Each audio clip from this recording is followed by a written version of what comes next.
Unfortunately, when we're at home, we use rechargeable batteries, but we couldn't bring batteries in our luggage. So we are using batteries here in our microphones, and because by the time we get to the middle of the day, there's sort of 2/3 used, or there's about 45% left in each charge. But then when we go into the afternoon, because we don't want to drop out, we replace the batteries. As a result, we have very many batteries here that are 45%, there's 45% charge left on them. If anyone would like them to use in your other devices, I'll just leave them. Where will I leave them? I'll just leave them on the back. On the back, yeah. I'll leave them on the back. So please help yourself. Yeah. Thank you. Yeah. Thank you. Thank you. It's, at home we've got batteries we use 1,000 times. It's a terrible waste. Yeah. I just wanted to ask everyone if we didn't. Are we consensus between the two of us about what I'm asking? Yeah. About Wednesday and Thursday. We just. So it'll probably be Wednesday, I think, wouldn't it? Yeah, but remember you said.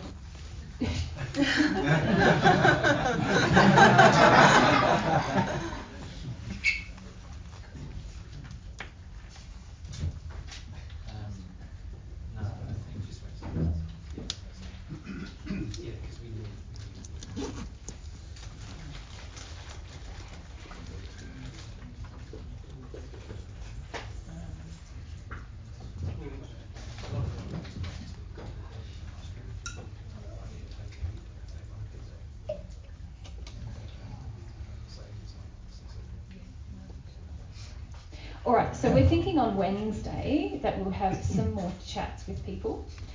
I would like to know who would come, just so I can get a sense of that. Yep. Can we just count you so we know how big a place we need? What time on Wednesday? It would be similar, like 10 to 2 kind of a situation. Or maybe later than earlier, maybe. Yeah, we could do midday then. Sorry, earlier would be better. Would be good to me. Because who's going to leave, would be leaving afterwards on the Wednesday? After 2. A few of you, yeah, okay. Okay, so how many of you is there? Earlier better? Is earlier better on Wednesday? I think we need to do what is best for us. Honestly. Yeah, okay. 1, 2, 3, 4. If you're a maybe, probably put your hand up because, then a few maybes. So 16 plus a few maybes. Yep. So we probably would need. Plus, you've got 8, haven't you, Alex? Additional. You've got probably. Would your additional people, German-speaking people? If we kind of make space. Yeah. Who out of those people is German-speaking? Are you all German-speaking? Who isn't German-speaking? Who would be a maybe? Just. It's only a few, and we have to say things in English anyway. Yeah, we do, but it's just whether we allow some space for translation. Yeah, we'll be allowing probably space for translation if there is people who are only speaking German on that day. Yeah. So it might be a bit annoying and frustrating for those of you who. You could ask them and tell you maybe tomorrow if they would come or not. Yeah, maybe. Yeah. Okay. Let's do that. Like we'll make a firm plan by tomorrow evening, but just testing the waters about 16.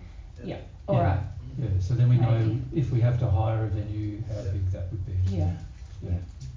And keep in mind, anyone who isn't German speaking, there's still spaces in England if you do want to come, and that's in both England. There's one in South and North. Yes, the Midlands and the South, and there's a couple of spaces still in Portugal on the second weekend. And there's also a couple of spaces in Ireland, isn't there? No, 40 booked. Okay. Yeah. Good. Okay. Okie dokie. Let's get into this truth and error thing. I have started. Everything's recording here. Just clap, babe. Oh yes, I just need to. Where's the mics? There's just the mic right now. Can I just grab those mics from you? I just need to do a bit of a clap on them so that we can sync them. Thank you. Glasses cases come in handy. Right. The way we do our audio is that we have the mixer, which is over there, the little mixer, it records all of your individual channels, and it also records a mix. But just in case that fails on these things, the reason why we have these square things is they are all individually battery backed up recordings as well. So that if something goes wrong with that, so let's say we have a power outage or something like that, if we have a power outage like now, then everything we talked about this morning on that would be lost, right? So we have these so that if there is a power outage, we can go back to these and still get the recording. Make sense? It's a bit complicated, but it works. Okay. Yeah, and so you know, there is a video recording of the last weekend we did already on the internet somewhere. If you want to know where, Emma, can you just put up your hand? Emma can tell you where. Yeah.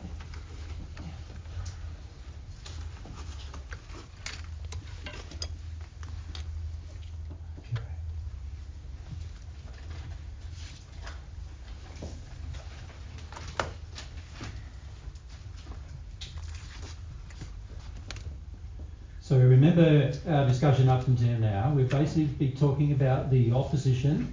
You could say the battle. It's an internal battle.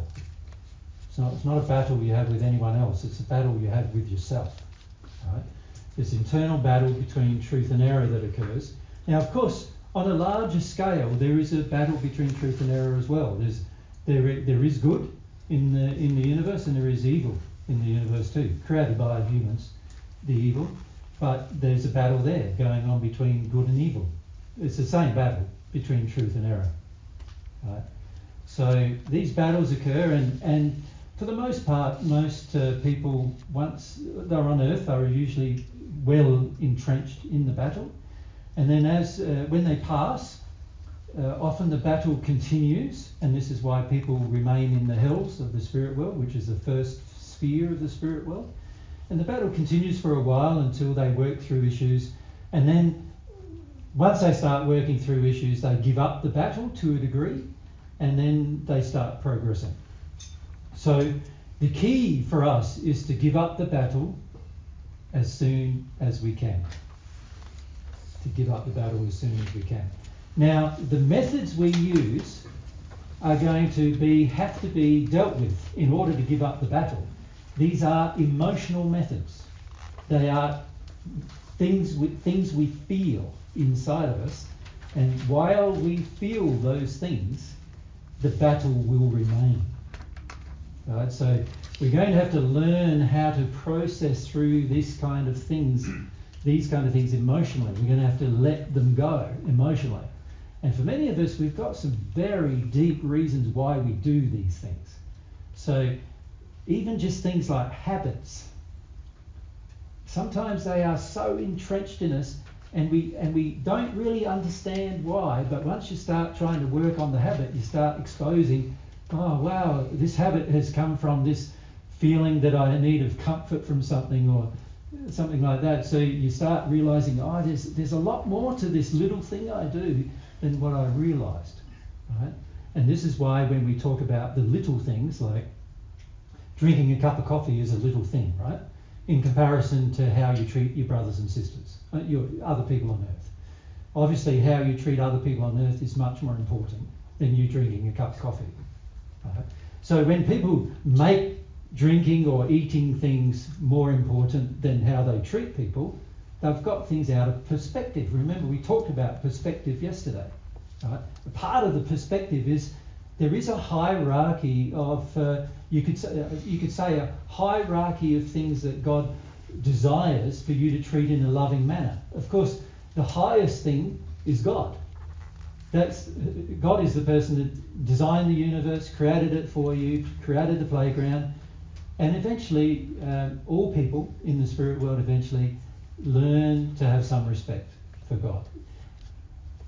Atheists who stay in the sixth sphere sooner or later stop becoming atheists. Right? Religious people in the sixth sphere who believe in God, well, they often remain believing in God, but modifying their religion to suit what they've now learned. Right? But everyone, whether they have a relationship with God or just a belief in God, because there's many people in the sixth sphere who have belief in God but no relationship with God. Whether you have belief or relationship with God, at the end of the day, you're going to have to give up the fight. And for most people, that fight is pretty long. We talked to some spirits while we were in Belgium, Gerald and Charles and I keep saying Gerald, Charles and Annette, and they'd been in the spirit world for 600 years, about 550 years, I think it was, or something like that. For both of them, it was 120 years plus that they stayed in the fight before they started to give up the fight. And what I'm recommending to you guys is to not do that, to give up the fight earlier. On Earth, preferably, because if you can do it on Earth, you can do it anywhere.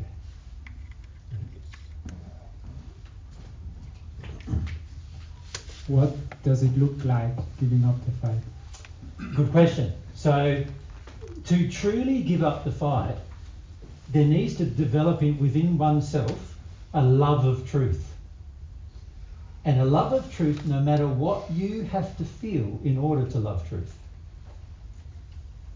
So if we can give an example of that. Let's say I'm in a condition of doubt. Doubt is a condition of the emotions that causes me to not want to hear truth, because if I hear truth, then doubt will disappear, and if doubt disappears, then I'll have to take action. So most people who are in a state of doubt want to stay in it, right? So doubt will fight for itself. It'll keep putting its head up and saying, but what about this, and but what about that? And similar to how many of you were yesterday with your questions, you go, but what about this, and but what about that? And not understanding that most of those questions are driven by a desire to not accept what the loving explanation is. Now, this is something I've had to learn myself a lot, and that is love, and we were talking about this at lunch a bit, where love and truth go hand in hand with each other. So if somebody says something to me and there's no love in what they're saying, like their explanation is unloving, or I can see quite easily some holes in love where this doesn't relate to love, then I know for a fact that it's false. Before I even ask God about it, I know for a fact it's false. Right? Because it's not loving. And anything that's not loving is false. Right?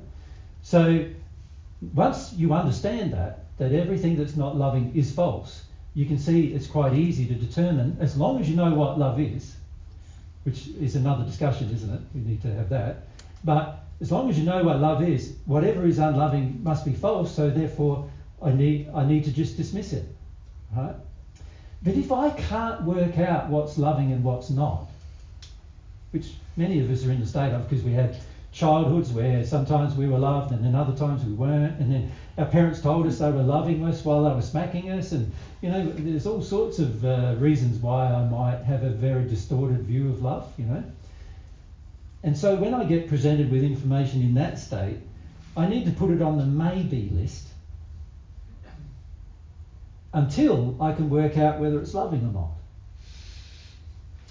Does that make sense to everyone? So in Belgium, I said there's basically three answers to any problem, isn't there? There's yes, no, and maybe.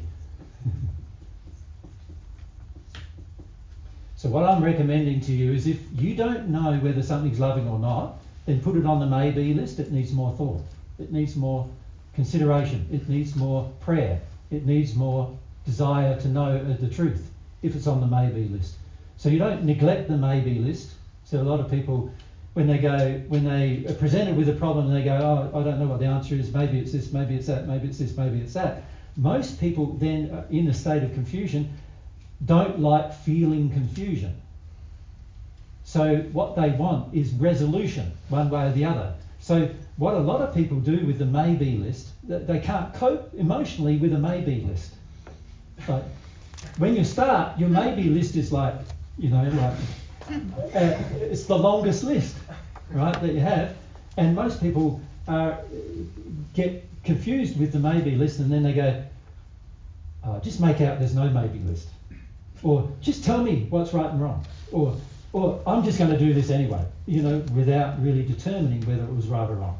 So there are emotional issues that you face when you have a maybe answer, which are all about doubt, confusion, and these kind of emotions. There's an emotional response you have if the answer is no, which is all about I'm getting denied now, I'm getting my expectations not met now, I don't like that idea, I want the answer to be yes. And then there's emotions that you'll have when the answers are yes, which is I don't like that answer, I wish the answer was no, right? And there's reasons why we want the answer to be yes, no, or maybe, and for many of us maybe is intolerable. And so many times we want the answer to be no or yes in favour of what we already believe. And so we're not open to hearing from God what the truth is. Now God has gifted you, your soul, with a mechanism of the conscience to work out what is right and what is wrong, what is true and what is not true. He's given you the gift of that. But when we have all these emotions tied into receiving truth, we are not very open to any answer at all, other than something that already agrees with our established feeling. That's it. It's the only thing we're open to. Now, if I've grown up in Australia and you've grown up in Austria or in Germany or, in Serbia or any of the other countries that are represented here, you and I have very different views based on our socialisation of our upbringing, very different views about what love is. And it's likely that all of us are wrong about many of those things. And the beauty of having a relationship with God is God's never wrong. And so if you have a relationship with God, you can receive the truth from God because he's never wrong. But the key is, do you want the truth that badly that you're willing to go through any emotion that you might need to go through to get it? That you're going to be willing to go through any pain to get the truth. That's the attitude that needs to be had. Now, that attitude, I have talked to you, you've probably seen me talk to you about that before. That attitude is called humble. That's what humility is. The willingness to go through anything just to find the truth. That's what it means to be humble. The willingness to see and get perspective that you know very little of the truth as you are right now compared to what God knows. God's infinite, he knows everything. He knows how you were created, he knows your intricate life experience. He knows far more than I know about everything. When I say far more, infinitely more than I know about everything. He knows infinitely more than you know about everything. So it would make a lot of sense to actually have a relationship with God in order to determine what truth is. But that's going to require you being humble. Now on earth, being humble, it's a very rare thing that I see a person humble on earth. In almost every seminar we have, there's barely anybody who's humble. So don't be shocked when I say to you, you're not humble yet. Because it's a normal condition of earth. The reason why earth is so devoid of truth is because earth is so devoid of humility. Right? And you see it everywhere. You see it in society, you see it in politics, you see it in religion, you see it in medicine, medical profession, you see it every walk of life you can imagine. There's a lack of humility. Right? And that closes us to receiving truth. But also, you can see that while we have these emotions, humility is going to be difficult. Because every time we're presented with an idea or a thought that's contrary to what I believe, I'm going to want to get into one of these things to fight for the error. And that's the opposite of having humility. I want to get into rage, I want to get into anger. Rage and anger are power over my feelings. Right? Condescension is power over my feeling and making you feel bad while I get power over my feeling. Time is just, I'm just going to lay back and let time go past and hopefully things will change. Right? Doubt and confusion is, it's better to have doubt and confusion because then you don't have to take a positive action. You don't have to work out what love is and then do it. Right? Comparing, excusing, judging, minimise, these are all things we do, emotional things we do, that are all with the goal of supporting error. A person who loves truth doesn't do any of those things. Right? Any of them. You will get to the stage in your future, if you are desirous of that stage, you will get to the stage in the future that you never experience any of these ever again. Ever. No celestial spirit ever feels any of these things. Now, there's plenty of times when a celestial spirit doesn't know something, because obviously God's infinite and he knows that there's an infinite amount of truth to find out, and obviously every human, whether you're connected to God or not, are finite, and as a result of being finite, you're not ever going to know everything, but you're not going to be worried or confused about it, and you're not going to be in doubt that it can't happen, that you won't find it out at some point in your future. You won't blame God, you won't be judging other people, you won't be minimising your own condition, because your own condition's perfect now, there's nothing to minimise. Right? You won't be in illusion and denial, you won't be excusing bad things, ever. None of our spirit friends do these things. None of our celestial spirit friends do these things. That's because they are connected to God, and God doesn't do any of those things. God knows everything, so God doesn't need to doubt anything. He knows that He created perfect you, and we, humans, destroyed, not permanently destroyed, you could say we tainted perfect you through experience, through desire, through our desire to skip away from God's and enter into a condition of sin. But these conditions are demonstrating that we are still in sin. Missing the mark of perfection, missing the mark of love. A person who loves does not do any of these things. Any of them. Right? Now, obviously, if we're in a state of progress, we've got to get from where we are to a condition of love. While we're in a state of progress, we may do some of these things, mightn't we? Because it's inevitable, probably, given that they're within us. But our goal eventually is to be perfect, and part of perfection is not to do these things ever again. Right? And if you think of all of those things, they're all pretty uncomfortable emotions, aren't they? All of them. And this is our problem. We don't like feeling uncomfortable emotions. Right? Now, of course, none of these emotions are actually emotions that cause these things. They are all the effects of the denial of deeper things. If you have a look at the Belgian discussion, we talked about the deeper thing, which is sadness, grief, extreme grief. Grief is the thing that almost all of us cover with a multitude of things. These are all the things we do in fear. These are all expressions of fear. So you could say these methods. I'll just rub out the yes, no, maybe. These methods we're using to avoid truth are all fears.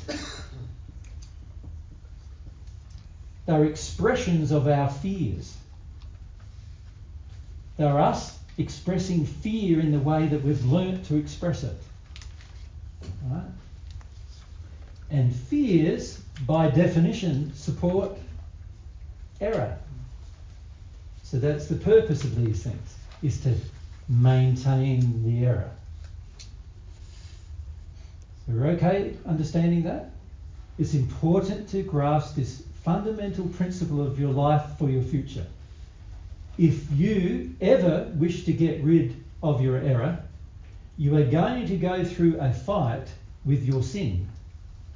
And the first part of the fight is going to be a very thankless task of removing from yourselves all the methods you use to avoid your sin, which are all of your fears.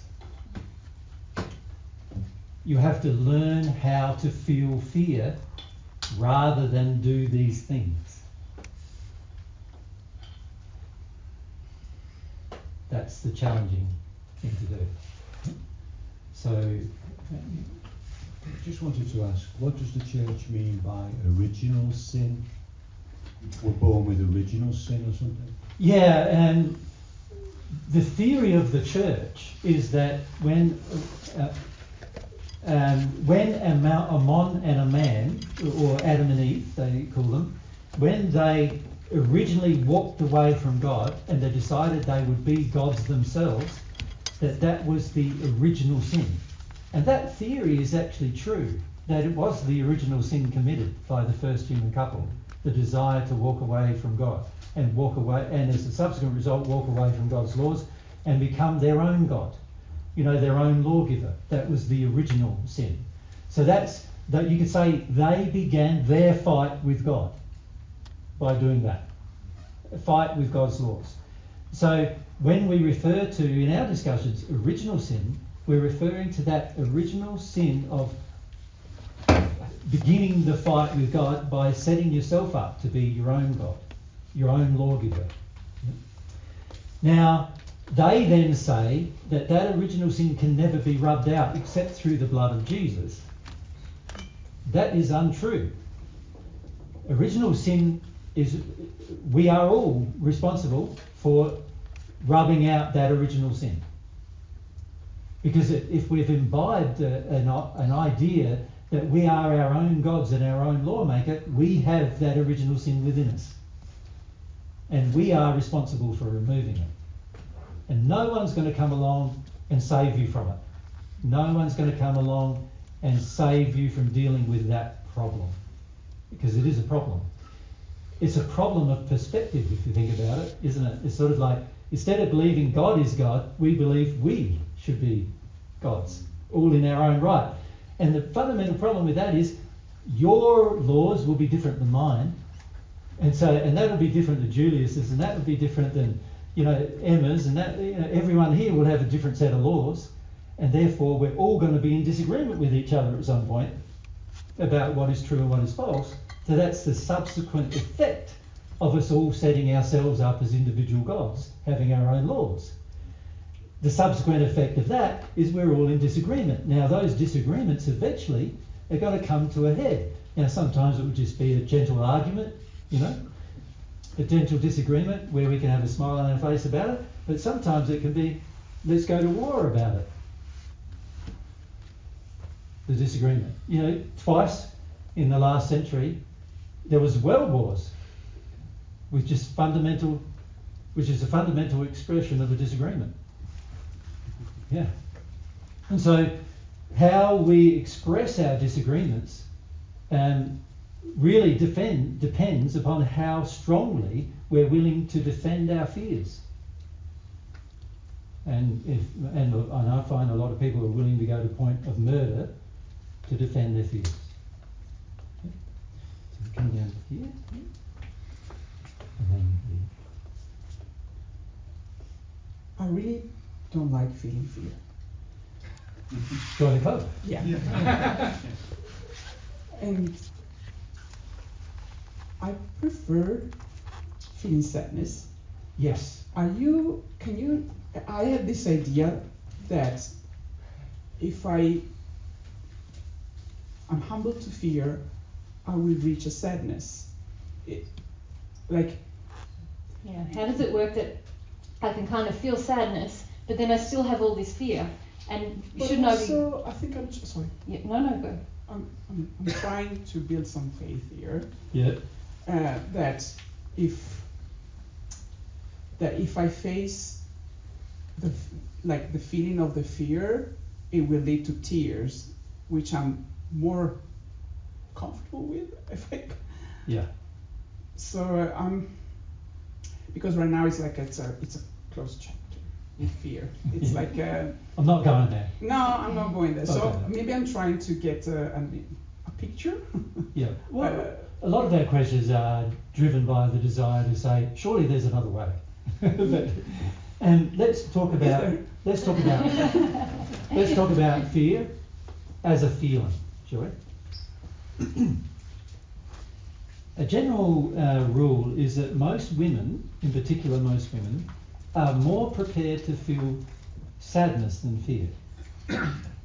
So the way our internal system works, and this is for everybody, so just rub out all those things. We don't like those things anymore. It's not going to happen. So for most people, you could say fear is a feeling that we prefer to not feel. Right? The fear itself covers the real grief that we have.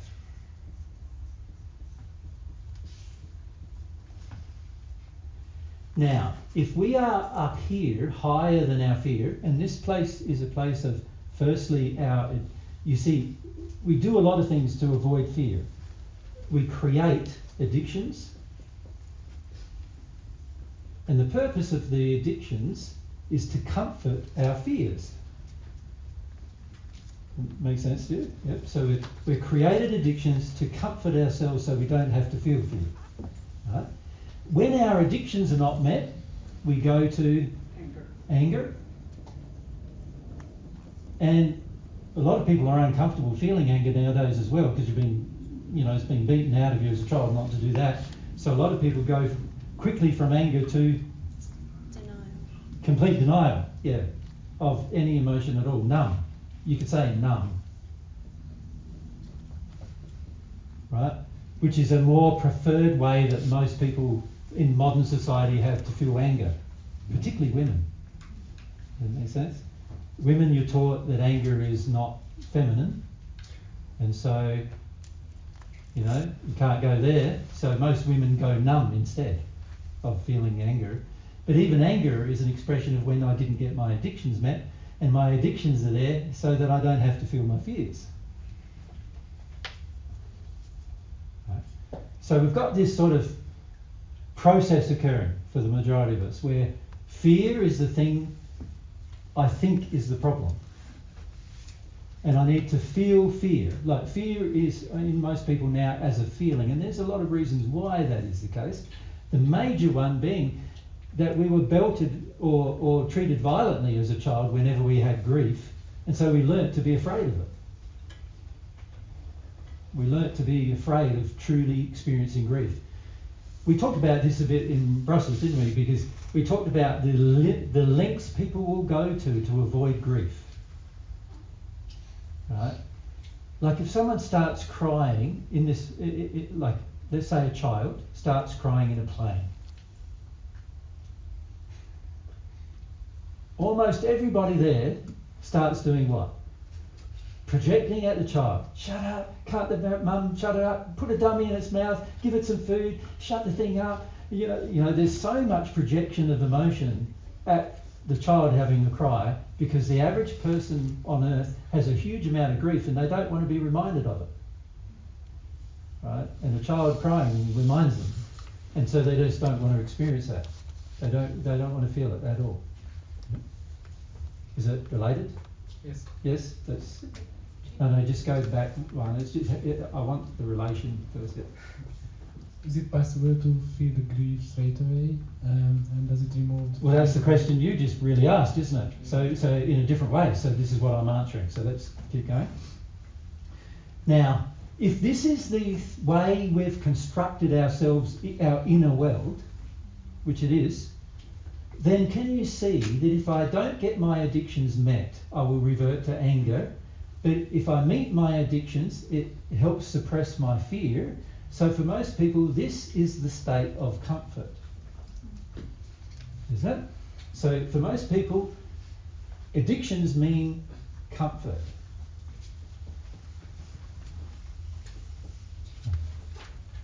That's when I'm comfortable, when I'm having my addictions met. Whenever my addictions aren't met, I revert to anger, and if that's not preferred, then numb out, detune. But if my addictions are not met, I never go this way, do I? And go, why am I so afraid that I need that addiction? I'm so embroiled in my addictions generally that I don't ever go through my fears. Right? But what's going to have to happen is to get to this grief, I've created this layer. You could say the fear is like a barrier to the true grief. So the fear has created a force field around your grief. That's the thing you're protecting, your grief. And your fear has created a force field around it. So, if I'm going from my addiction to my grief, am I really dealing with any grief? If the purpose of the fear is to force field around my grief, I can't really be getting to grief. I'm just giving myself the illusion I'm getting to grief. You follow? Yeah. So for many women in particular, what happens is, see, most men are terrified of grief, they'll admit that, and they never go there, and they'll do a whole heap of other things. In their fear, they will do their addictions, and if they don't work, they'll go to anger, and men are really good at anger, usually better than women, because we've been allowed to be better at women at it, and so we go there more frequently. But if anger doesn't work, we go into all sorts of things. All the things we listed down here, like doubt, denial, illusion, intellect. Men just, they're like gymnasts with their with managing their grief. You know what I mean? Women generally are not like that. Women have generally their addictions and their terror about their grief. And so most women find that they are more comfortable with grief, but not the grief that they're really terrified of. And because usually there's been violence associated with this grief of some kind, either emotional violence or physical violence or sexual violence associated with the grief, they have a layer of terror around their grief. Could we also add there that often women find it harder to deny that there is sort of intense grief emotion within them. Yeah. Men have been socialised more to just sort of really deny it, but often women, as we start to talk about these things, they feel the emotions start to stir up, and then it triggers more fear, if you like, than the men. The men are often like, yeah, no worries, I'll engage with this with my intellect. But in Belgium, what happened was a lot of the women were like, I could feel things now, and whoa, this is freaking me out. And so some of them sort of went into anger to try and suppress that fear. But let's just for a moment look at the grief that you actually have and why you're terrified of it. What happened to you as women to cause you to be so terrified of the real grief? So see, if you acknowledge what the grief is really about and where it really came from, and if you're honest with yourself about that, where does your grief really come from? Where does your grief originate? Do you want to have the microphone back to Now, Daniela? Women are answering this question. Yeah. I want to know from you girls where your grief originates. Usually from men. From father. So you feel from father? Yeah. Right. So from men, should we say men? How has your grief originated from men? Right, you tell me how. Because men suppress me.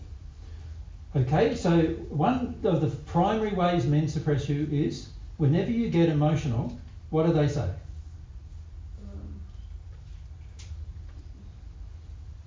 I don't know, different things, like I cannot... When a woman is crying, you guys need to be honest with yourself. When a woman is crying, how do you feel? So Julius, let's ask the men now, how do they feel when a woman cries?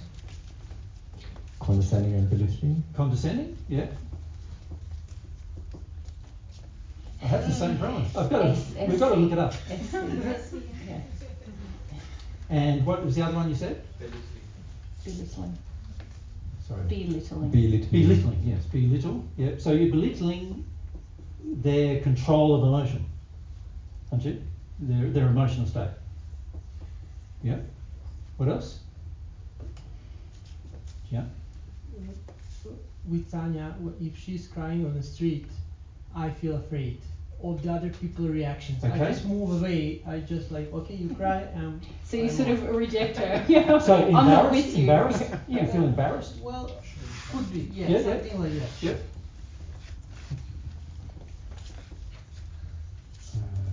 Yes. Yeah.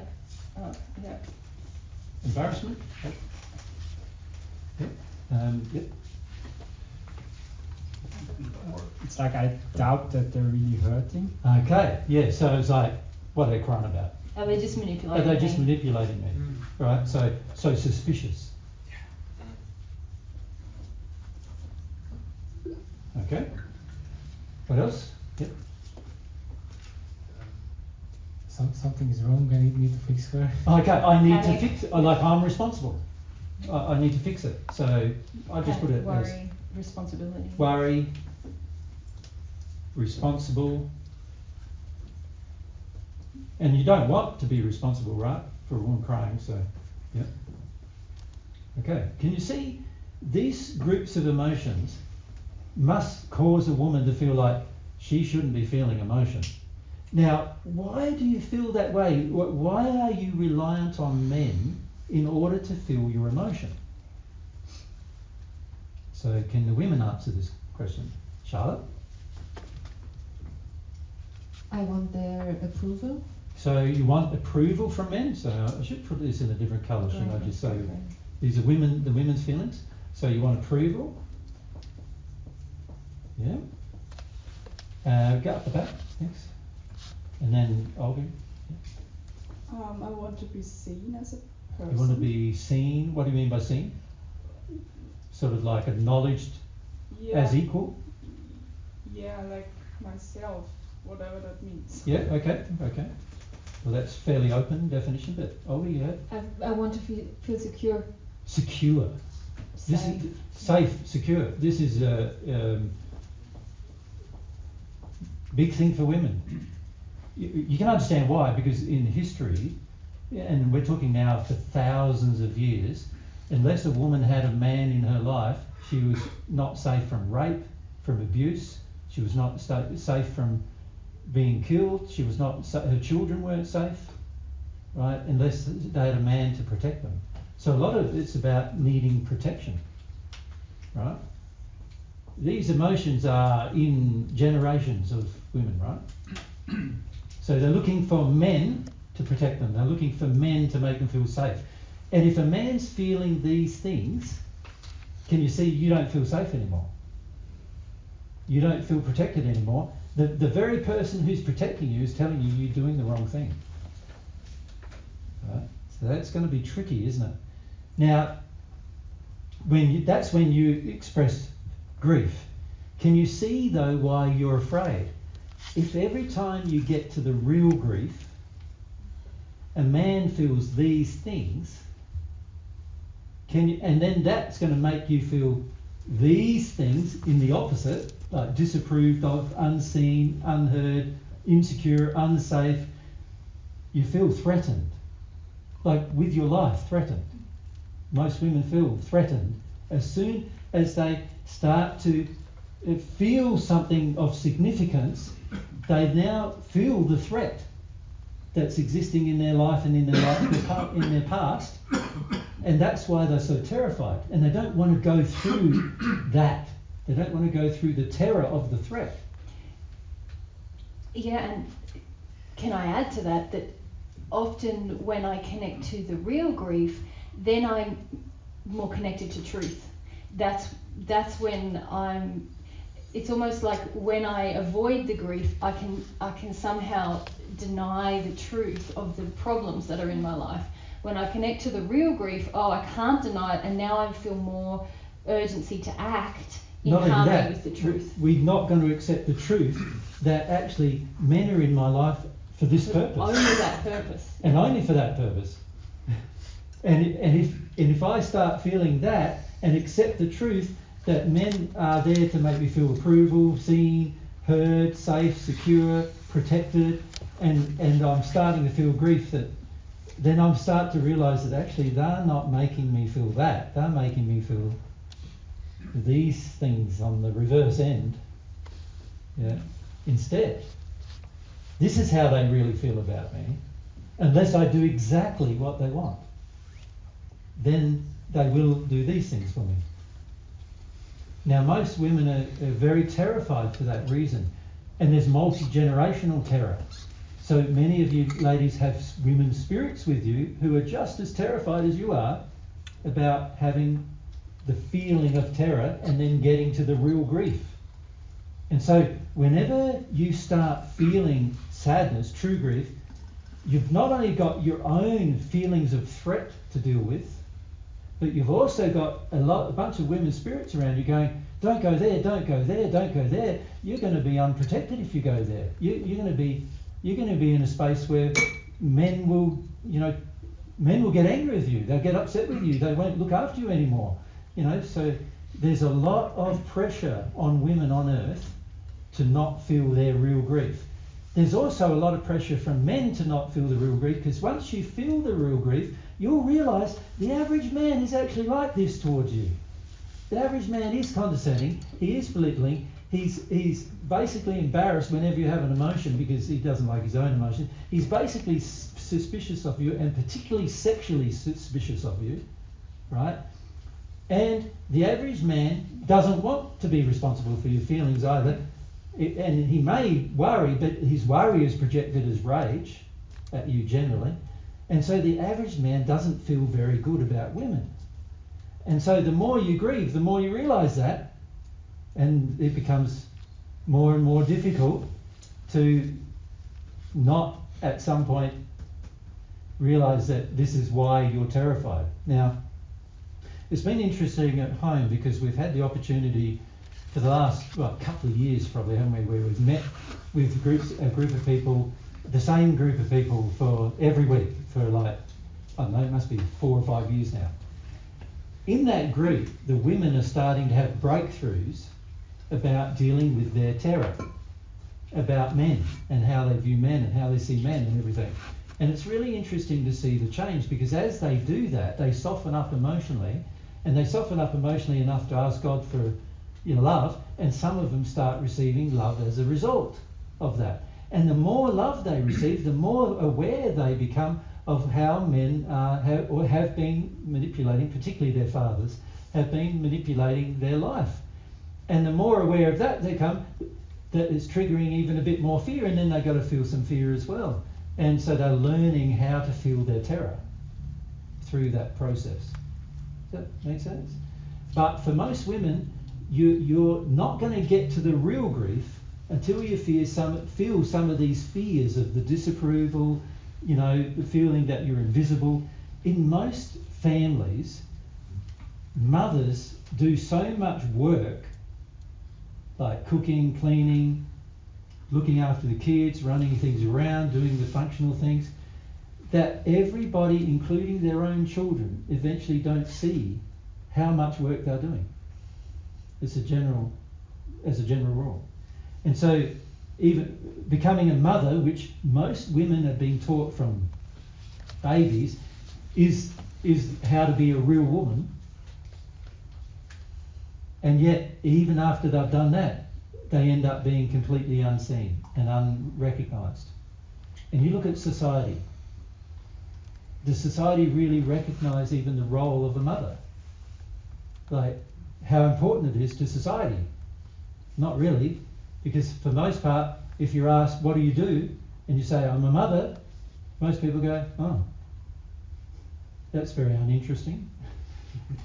Yeah. So there are a lot of reasons why women are terrified. Some of them are historical and some of them local, like current. And for most women, they would prefer to never feel it. There is a lot of things you will learn by feeling it. And a lot of the things you will learn is how you've been covering over your grief by being terrified. It's one of the things you will learn. So that's Olga, yes? How can you best confront this? Confront what? To get to the fear. To get to the fear? Yeah. Well, firstly, you need to, these are the problems, aren't they? Yeah, because your addictions are the comforts you have to avoid your fear. So what you're going to find is you're going to have to deconstruct your addictions first. So once the addictions are deconstructed, not validated but deconstructed, then the fear will be exposed. And the fear that will be exposed is this generalized fear you have, particularly in your relationships with men. That will all get exposed. And for many of you as well, there are fears related to yourself, like in the sense of, how am I really internally, am I ever going to be myself? Because my role in history has to be there for the men. So how am I going to ever finish up being myself in the process of my growth? This will all get exposed. This is where your terror is.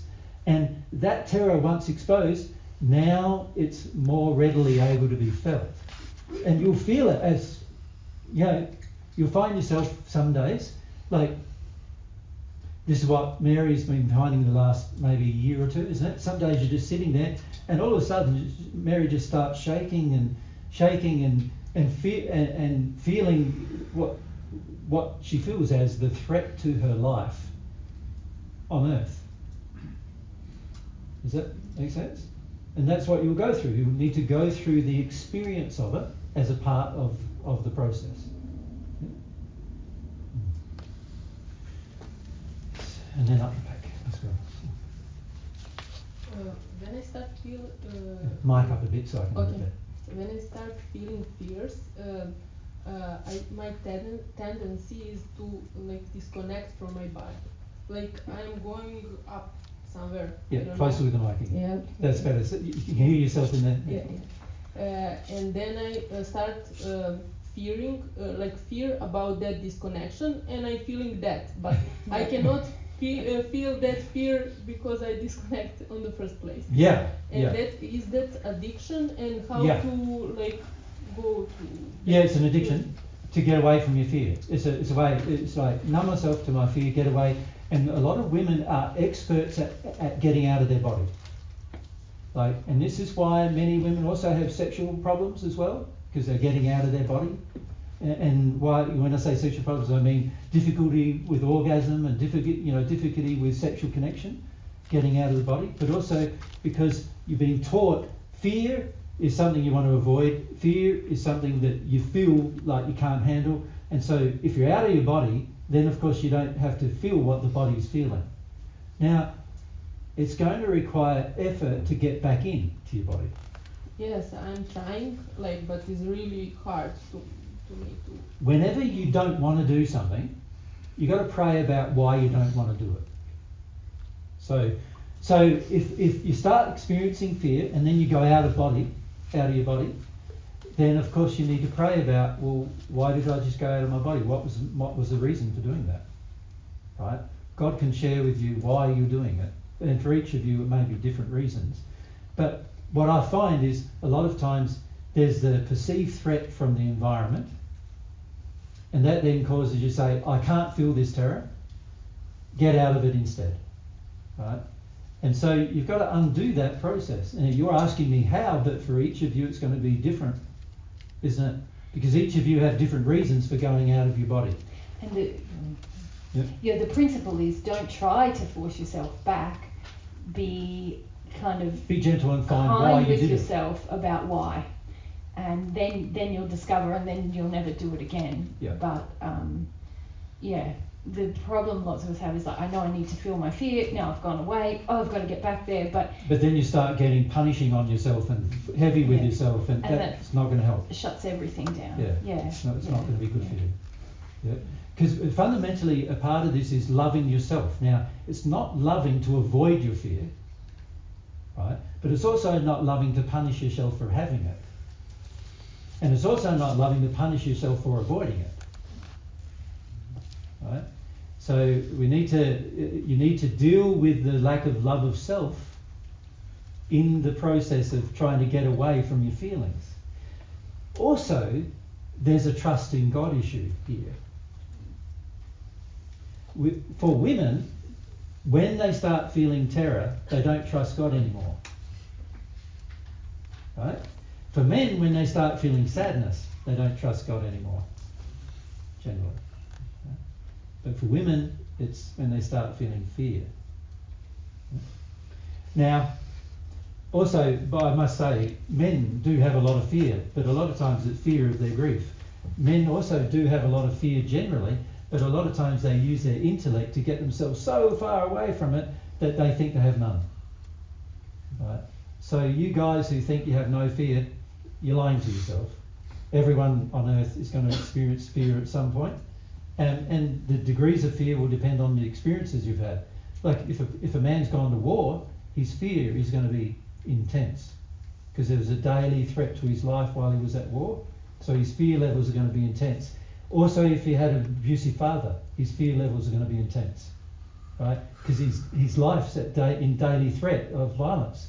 So he's going to have some fear, and it's going to be quite intense, right? For women, they've experienced that and usually more. Sexual fears as well, like fear of being raped, fear of getting sexually harmed, right? There's that additional thing that most women feel. You walk down the street here in Innsbruck, and the average man is sexually projecting at almost every woman he sees, and certainly every attractive woman he sees, right? And men are taught that this is normal behaviour. You know, most men even say to themselves, I'm a man, what do you expect? Now, for most women, you feel that as a sexual threat. So there's fears about, you know, being open or free sexually. There's also fears about what men will do, you know, if they find you attractive. A lot of women, as they get older, they purposefully want themselves to be less attractive in order to avoid the projections. Or they go down the other track of they, you know, makeup and trying to keep themselves beautiful, so men at least find them attractive, so men won't make fun of them or ridicule them anymore. Right? So women have a very complicated life on earth, and you need to, at some point, admit to yourself how bad it really is and has been for women on earth. And it has been worse for women on earth for many centuries than it has been for men. For many centuries. It's just a fact of the problems that are on earth between men and women. So does that help? Yes.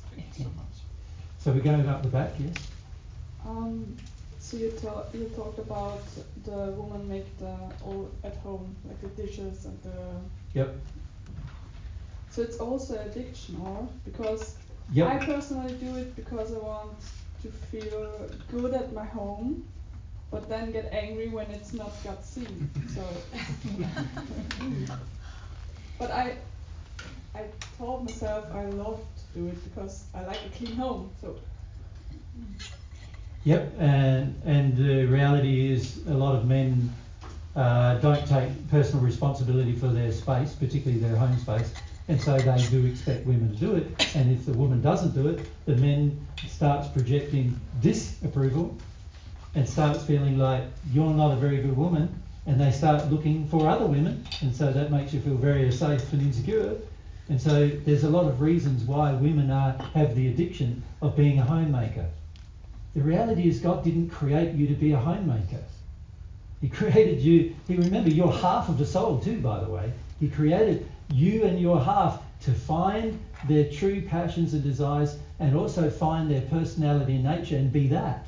And there's no homemaking in the spirit world, in the sense of, no family you're going to have to care for there. There's no children to bring up there. Your life having children is over once you leave this earth, right? And when I say having children, I don't mean bringing up children, because there's 200 million children who die every year on this planet, and they've all got to be looked after, right? So you'll have children, but they won't be yours. You won't be addicted to them being yours. And so the whole homemaker thing is certainly an addiction for women, but why do women do it? A lot of times it's because the men have expected them to do it for centuries, and that's how they get the sense of their worth.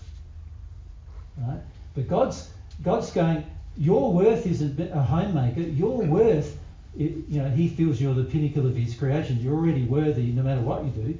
But your worth is to find and be the person you actually are in the world, not to be a homemaker. Bringing up children is just like a minor part of that. It's just an experience that you'll have. And by the way, the men should be sharing in that experience at least 50% share of the same experience. So you shouldn't be the person home cleaning the floor.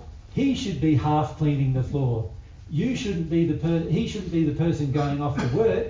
You and he should be going off to work. You shouldn't be the person looking after the children. You and he should be the person looking after the children. If there was a true division of equality, of love of each other, that's what you would do. Right?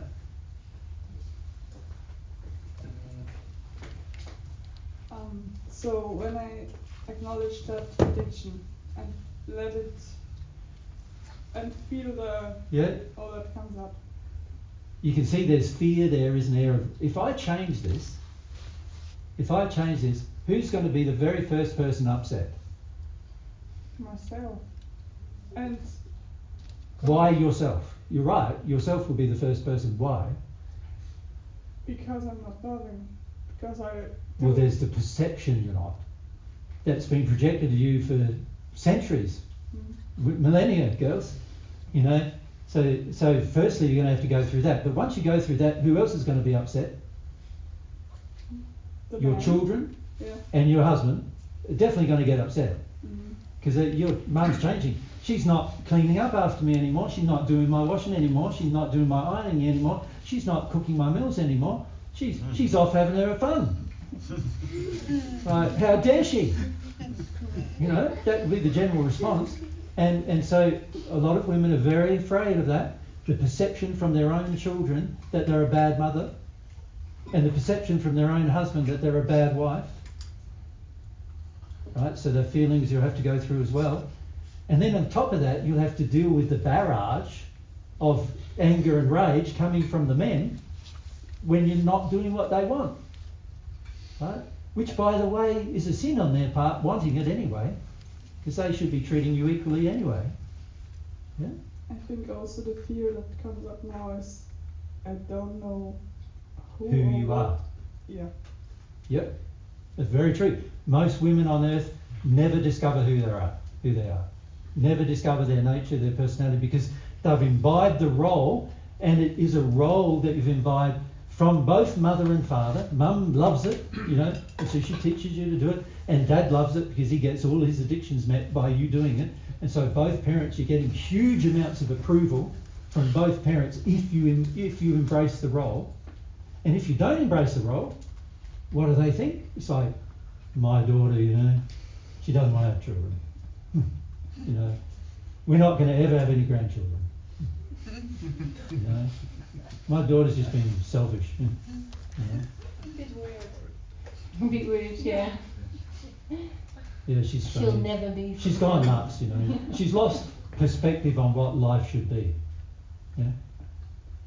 Yeah, she was off listening to this Jesus character who's misled her. But really all I'm doing is saying what you feel, isn't it? What you feel is, I am fundamentally unseen. I'm fundamentally disapproved of unless I do exactly what other people expect of me as a woman. I'm scared of changing that for two reasons. One is because I'm scared of who am I if I don't do it. And then the other reason I'm scared is because how's everybody treat me if I don't do it? Right? So scared on a number of levels. And then also sexually scared.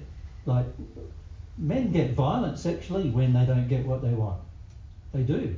That's why there's more men rapists than there are women rapists, right? There's more men committing child abuse than women committing child abuse, sexual abuse, I mean. Right? Why is that? Because men get really upset when they don't get what they want, and particularly what they want sexually. Get pretty angry about that, because they've got a whole set of their own problems with approval with sexual desires and so forth. So that, and often they don't deal with that. So it is very scary as a woman to make this fundamental change. But if you make it, you're going to help the change in the world. And also, not only that, your children, and particularly your girl children, will be benefited from it. But also your male children will no longer think that they can do the same as the generations of males who have done this to women for thousands of years. And that's a good thing if your male child no longer does that. All right? If he has a more equal view of women and life with women. Yeah? So there's a lot of good things that will come from it, but it does require going through the terror, dealing with the addiction and seeing me being a homemaker is an addiction, and dealing with that addiction and going through the terror that you have of being anything else. It's very important to your life. Charlotte? You said earlier that men are sexually suspicious. Yeah. I don't understand that. A lot of men are worried that if they want to own you sexually, they want to feel that you're for them. And if you have any feeling sexually for another or any thoughts sexually for another, most men are not just like compassionate about that, they're angry about that, they're threatening about that, they get violent about that, right? So you mentioned that in relation to when women are feeling, men get sexually suspicious. Yeah. Because if you start feeling that actually the man you're with doesn't love you very much, and actually his behaviour would demonstrate that he doesn't love you and care about you very much, his behaviour is expecting that you serve him, and you start feeling all of these things, are you going to be attracted to him more or less?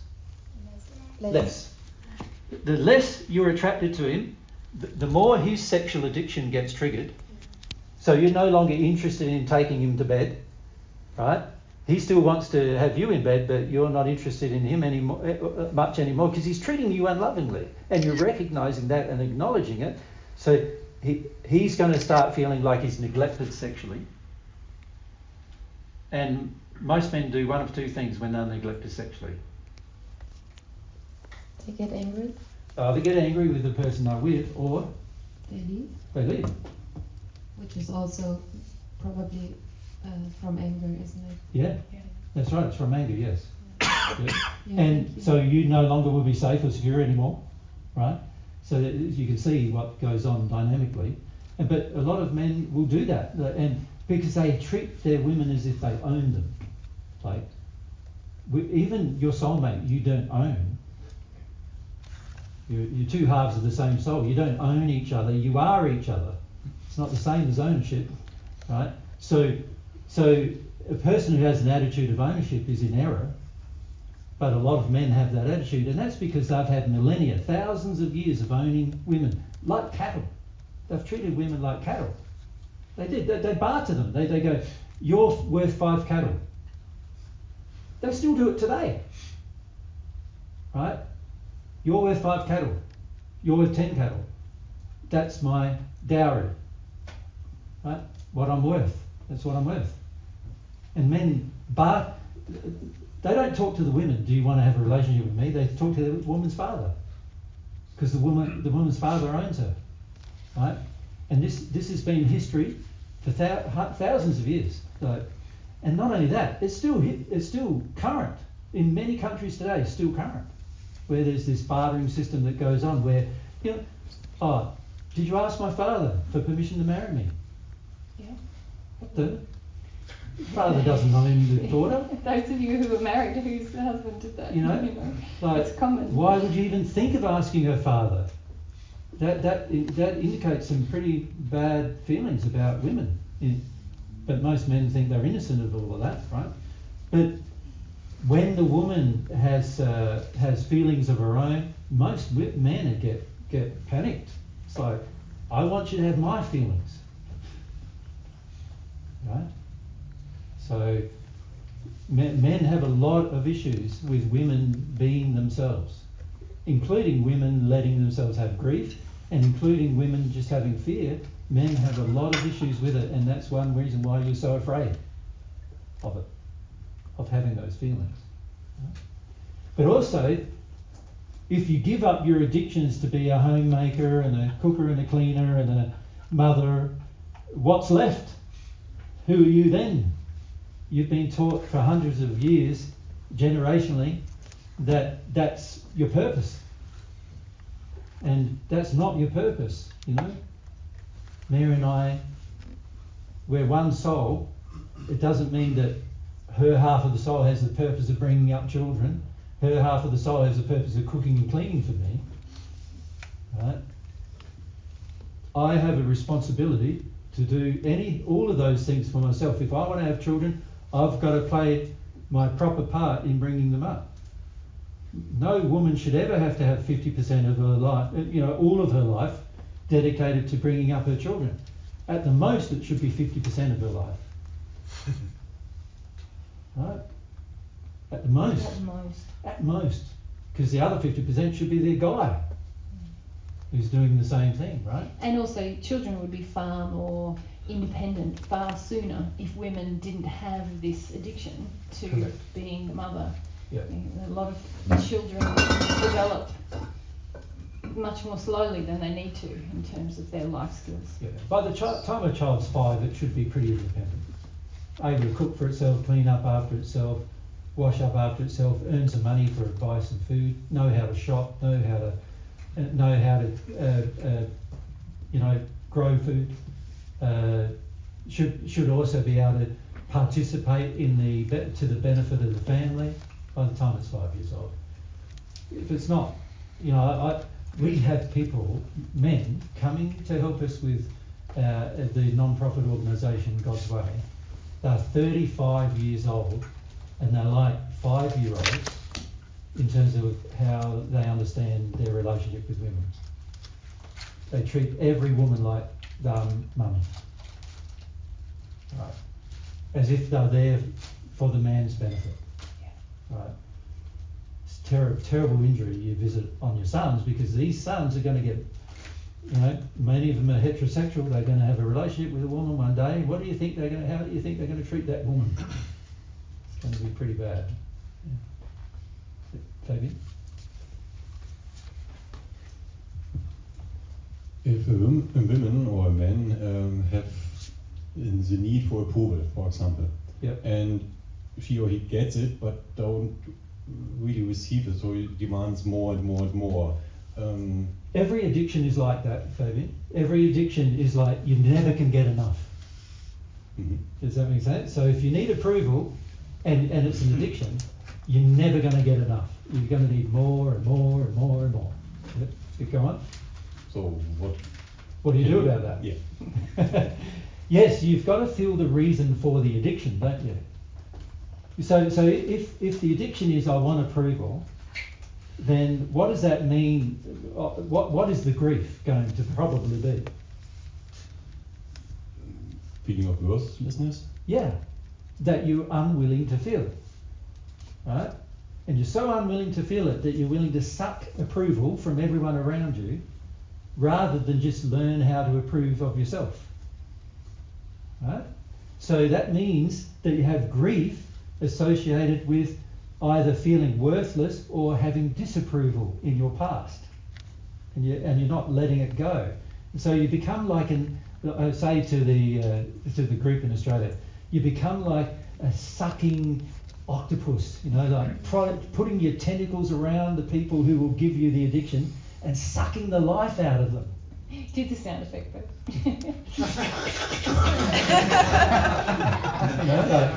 Sucking the life out of them. Yeah. And that's what your addictions do. Your addictions are like that. They suck the life out of people around you. Where do you think the whole idea of a vampire came from? It comes from the spirit world, where people who on earth were in these addictions sucking the life out of other people, and when they get to the spirit world, they look like what people now have drawn as vampires. That's how they look. You're going to be shocked if you visit the Hells one day, right? Because many of you will realise, wow, that emotion created the person looking like that. And you're going to see the link between the emotion and their physical appearance. And it's absolutely shocking when you see it first, for the average person. Right? So that for most people in addiction with regard to approval, you're sucking the life out of the people around you. Right?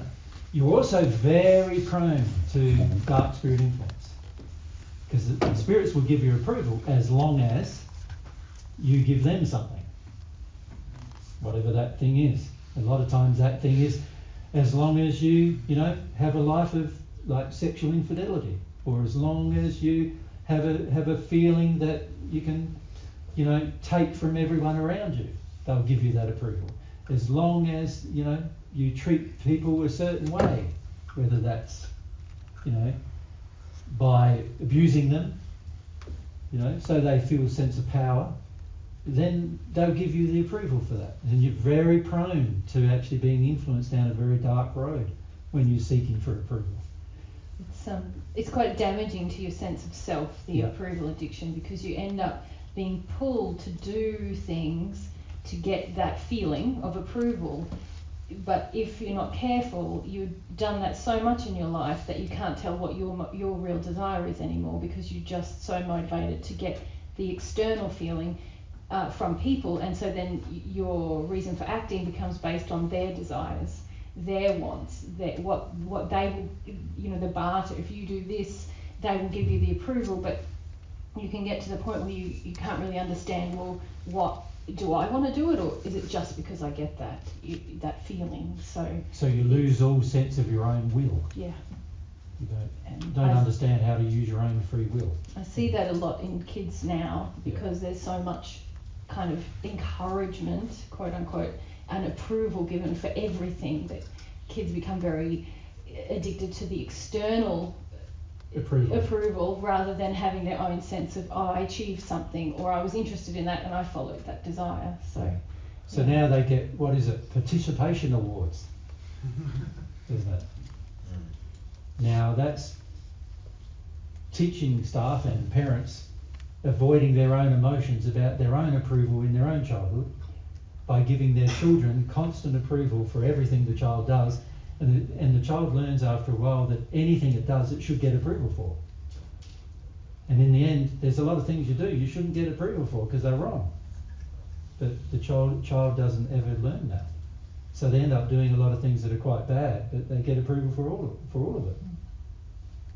And in the end, they also end up being adults without any will. The only will they have is if they get approval. So they don't create good things unless they get approval for it. They need another person. They can't do it themselves. They need, it's like me saying, oh, I want to go and teach divine truth in the world, and then I go, oh, but I need approval. How's that going to work? I know that everybody who's confronted in truth hates it. How's it going to work that I'm going to get approval? So you can see I might have a desire to do it, but if I need approval, I'm not going to do it. Unless I can approve of myself doing it and enjoy the fact that I love doing it, then I'm not going to be driven to do it. Because if I need approval, hardly anybody ever in my entire time we've been teaching for the last on earth this time and in the first century, so I've met literally hundreds of thousands of people in that process, millions of people really, and no one gave me approval about it. There was too many challenges. There's too much challenging to give approval for it. And so if you don't get approval, then you might stop doing a good thing. But if you do get approval for doing a bad thing, then you may do it more. And it's very damaging to soul. Things that might help is, praying about what the addiction is covering. So the lack of worth, the feeling of disapproval, lack of direction in life. Yeah. The other thing that might help is, really focusing on what do I really desire, and then contemplating doing that and contemplating encountering lack of approval for your true desires. Yeah. and do the things you like or want to do or you think are good to do for the world and for yourself, and then sometimes you might get approval for it, a lot of times you may not, and what are your motivations after that? Let's say you don't get the approval, do you keep doing it? That's proof you're dealing with the addiction, if you keep doing it. And you'll feel things in that process. Yeah. You know, if you don't, you just stop doing it. Yeah. Yeah. So the average person on earth has a good idea. Most of you probably have a good idea every day. You know, I'd like to do this, or I'd like to do that, or this is a great idea, I think that's a great idea. Very few people do it because of the issue of approval. Once they start doing it, people don't respond the way they expect it. You know, people sometimes respond harshly, or they just don't care. And because you're not getting the sense of approval, not getting the sense of like everybody liking you doing it, then you stop. You know, start looking for another job to do until you find one that somebody approves of. But now you're not being used. So it's a major issue. Approval, security is another major issue. You know, doing things just for the sake of security is a very poor motivation for doing something. Ironically, when you do things for the sake of security, you attract people that are more insecure to be with. It's an interesting fact. When you do things for the sake of approval, you attract people who don't really approve of you. They think they're better than you. So that's interesting. You know, when you do things for the sake of being protected, the person often thinks they own you. So that's quite threatening, actually. So a lot of times you don't realise that our addictions lead us into a state of more uncertainty and more threat. We're thinking that our addictions make us more comfortable, but actually our addictions make us more threatened, more in danger, right, is what I see. So the more a person engages addictions, the more dangerous your life becomes, actually. And that's interesting in itself too. Even the addiction to just avoid people is more dangerous than if you didn't avoid people, because if you avoid people, no one will know when you need any help. So let's say you injure yourself, like you fall off a ladder or something, you might die from it because nobody knows that you fell off the ladder because you had no interactions with people to know, and you'd have to fix it all yourself. And what if you can't? What if you're unconscious for a day or two in the snow or whatever? You'd be dead from that. You know what I mean? There's so many bad things that can happen when you just meet an addiction, and most of us think our addictions are better, and yet actually they expose us to more danger. And that's something we need to come to terms with in our future as well, that addictions are dangerous. They're not just innocent, they are dangerous. So every woman who has an addiction to please a man, you are placing yourself in danger. You're going to attract men who think they're better than you and who think they can control your life and who think they own you, and you're actually placing yourself in more danger because it's those kind of men who abuse women. Right? So placing yourself in more danger. Most of us don't realise that. You guys who are in competition with your father, and you're in an addiction to compete with your father, you're going to meet a man sooner or later who's in more addiction than you, and he's going to get violent with you about it. Right? Your addictions lead to more danger, and that is a fact of life. And yet we think they lead to comfort. This is, our brain, our intellect, not very clever. Not clever. Driven by the emotions. We're stupid. Here. Our brain, which is meant to be used to benefit our body and keep it functioning, all those kind of things, and to make logical decisions, right? Our brain is making very illogical decisions based on the emotions we store, and those emotions are driving every decision and the justification for every one of those decisions. And we think we're being logical and clever, and we're being quite silly. And it comes out in every aspect of human life, right down to the fact, like here, with regard to road signs. Like, I've never seen so many stupid road signs. No, literally, truly. It's just so crazy. It's like, when you get a speed limit, put the speed limit. Don't put what it's not. It is, but not written. That's right. It's you've I got to know. know the I know that. Is it? But it's silly. So this would be helpful on our drive home. Basically, if it's written, that's the speed limit. Except if it's blue, and then that's the minimum speed limit. Yeah. Yes. Yeah. Except if it's then like, we have to go faster so than if that. it's like this. But then that means it's the end of 50, doesn't it? Yeah. Yes. But what is it? What is it? The normal 100 No, normally. Well, sometimes if you're in an urban area, I looked it up, it's 30. That's right. But then how do you tell? Sometimes when you're in the urban area, it says 50. It's Now, 50 or 100. can you see either one of that. you are already arguing for the stupidity of it? Maybe trying to help us. Why are you justifying it? Like, the easiest thing to do is if you've got to put a sign up, just put what it is, rather than put what it's not. So when 50 ends, put what it is instead, yeah.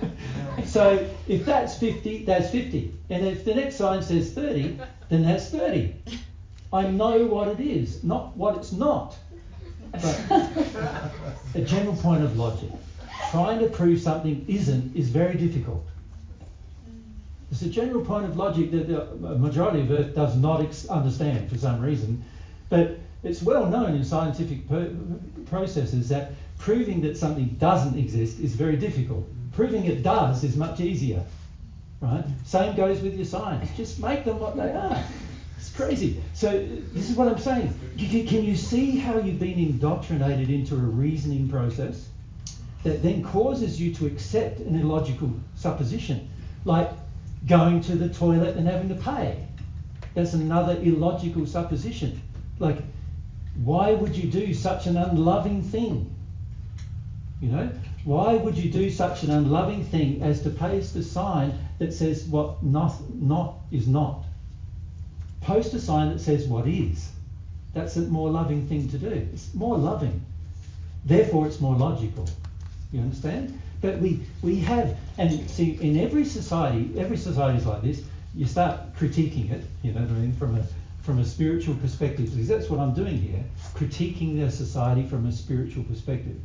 When you start critiquing it, everybody's errors start coming up. But it's this and but it's that, and you don't understand, and you don't get the logic of it. And the reality is, anything that's really logical, you should get the logic of if you're 5 years old, right? And this is why I love Divine Truth so much. I can present it to a 5-year-old, and for the most part, they find it very logical. And we've even had 5-year-old praying to God for love and receiving it as a result of that. Right? The problem we have is that we are so indoctrinated in the errors, and we're so reliant. We become so reliant on our mind, sort of working everything out, that we don't understand that it's all very confusing for our soul. So in our souls, many of you are so confused because, and so like an example of that is you're confused about feeling emotion. But a 5-year-old child, or let's make it a younger child than that, like 2 years old, a 2-year-old child feels emotion fine. It copes with every emotion it has. Even if it's totally neglected and abused, if it's allowed to live, it copes with the emotion. It deals with the emotion. It just cries when it needs to cry. It's angry when it needs to get angry. It's sad. You know, if it feels other things, it feels them and feels them. It's humble. This is why they said in the first century, unless you become like little children, you will not enter the kingdom of God. You need to learn how to be humble, right? The notion of humility stops your fight with God. But see, when you're so addicted to your intellect, reasoning all the time and working things out all the time, you start feeling quite proud of yourself, and you start feeling quite arrogant, and you start feeling like you know what's going down, and the emotional confusion in your soul increases. to the point where you don't even know how to experience emotion anymore. You don't understand emotion anymore. You don't understand why people feel what they feel. You know, you have a relationship and your wife's crying and you've got no idea why. You know, she's angry next day. No idea why that either. What are you so angry for? I don't understand. Like, if you were sensitive emotionally, you would feel every single emotion she has and why. That's the intelligence of the emotional condition. The soul that drives that. And the intellect goes, I'm confused, I don't know, I don't understand. I think it's this. Right? And this is why many women are angry with men, is it not? They can't, the men, you've got to tell them everything about how you feel because they don't know. And for the most part, they don't even want to know how you feel because they're challenged by the feeling, right, in one way or the other. So it's very difficult. But this is what we need to get through and over. Yeah? What is the time? Yeah, it's 10 to 3. We've got 10 minutes. I'm finishing in 10 minutes. We'll come back to, and then after that. Back to David. I want to renew my question from yesterday. Yeah. How do I soften up? How do I learn to cry? All right. Let's. Shall we focus on that for the last 10 minutes? To stop our fight with God, we've got to become emotionally softer, don't we? Like more sensitive emotionally. So let's not just call it crying, because it requires more than just crying. Crying is a part of releasing the error, but there's other things you're going to need. You need to just be sensitive emotionally. You need to feel like I can feel what each person's feeling. And if I can feel what each person's feeling, then if I want to love them, I know how to love them. But also, if I want to deal with some truth with them, I know what truths to share.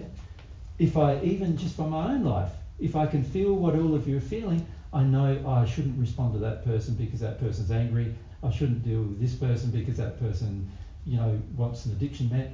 I need to do, this person's sincere, so I need to, spend more time with that person. I'll be able to work out a lot of things in my life if I'm sensitive. So we were talking about sensitivity to others, but really before that, we just need to be sensitive to ourselves in situations. Yeah, well, my point is that you can't be sensitive to others unless you're sensitive to yourself. So our goal is, let's say this is our goal, emotionally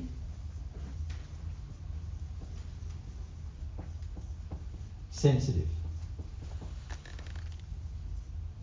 And are we saying within that we can feel?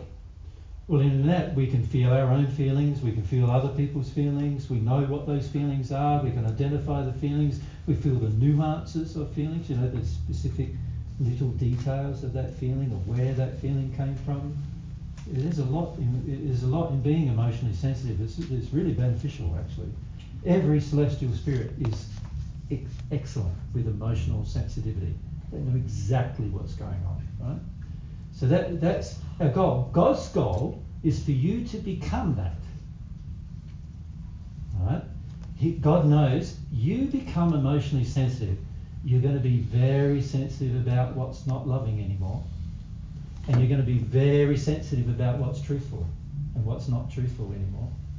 You'll be able to determine and feel the difference between truth and untruth. You'll be able to feel the difference between love and what's not love. You'll be able to feel the difference between what's humble and what's not humble. You'll be able to feel the difference between faith and imagination, which is not faith, but it's what most people nowadays call faith. They call imagination faith. They imagine things are going to happen and they call that faith. And you need to have faith. No, in their religion you need to have imagination because it's nothing to do with reality. It's faith. That's not faith. So when you're emotionally sensitive, you can tell the difference between each thing. And the big things you can tell the difference between the most because you're more sensitive. And then the smaller the thing is, you feel the nuances of the thing. You can feel the little tiny parts of the thing.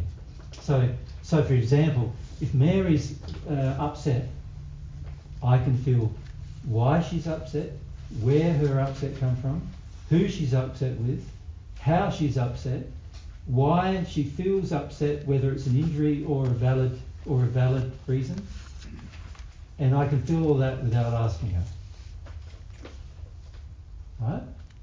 Now that's great, because that means Mary doesn't have to yabber at me to tell me how she feels. Right? And she can have, after a while, she has some confidence, haven't you? Like over the years, you've gained confidence that, he already knows what I'm feeling, even sometimes before I'm feeling it. Right? That's because of emotional sensitivity. This is a blessing in your life. The big problem that we have on earth is that we're treating this as if it's a sickness, a curse, a sickness. We think that is a sickness. Yeah? We think it's a curse or a sickness. The sin tells us that. And so what do we try to do with that? The actions we take are suppressive. We're trying to suppress. So your question, baby, was, how do I get more emotionally sensitive? Well, obviously, the first thing we need to do is stop our attempts to suppress. That's the suppression starts within you. Does that make sense? You've learnt it. You've been educated to do it over the years. And if you're a man, you've been educated to do it even more than a woman, probably. Because there's a belief about men that you've got to be stoic and you've got to be intellectually driven and you've got to have control of your emotions all the time. And fathers in particular get pretty harsh on their sons when they don't. Right? So men generally have even more suppression than women as a result of that. So we become emotionally insensitive is what we've become. Now, to reverse that, can you see, I must first, to reverse anything, what do I need to reverse anything? I need a desire. Yeah. Now, can you see, if I've got a whole heap of fears about being emotionally sensitive, it's going to be very hard, isn't it, to have a desire. Remember yesterday we drew a scale. One of them was fear and the other was desire. Remember that? And we said if your fear is up there about a thing and your desire is there, in other words, your fear is greater than your desire, are you going to deal with anything? And I think it was in the conversation with you and you told me, no, you're not going to deal with it, right? So if my fear is up there and my desire is down here about being emotionally sensitive, I'm not going to let myself become emotionally sensitive. I'm going to have to firstly work on my fears. So my desire will have to first work on my fears to lessen my fears. And to lessen fear, the only way to lessen fear is to release it by feeling it. So I'm going to have to feel fear. So that's the very first thing. I'm going to have to exercise a desire to feel fear.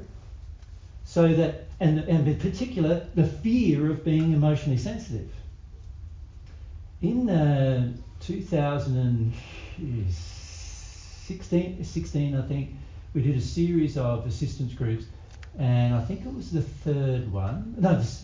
second one, where we talked about the global problem on Earth.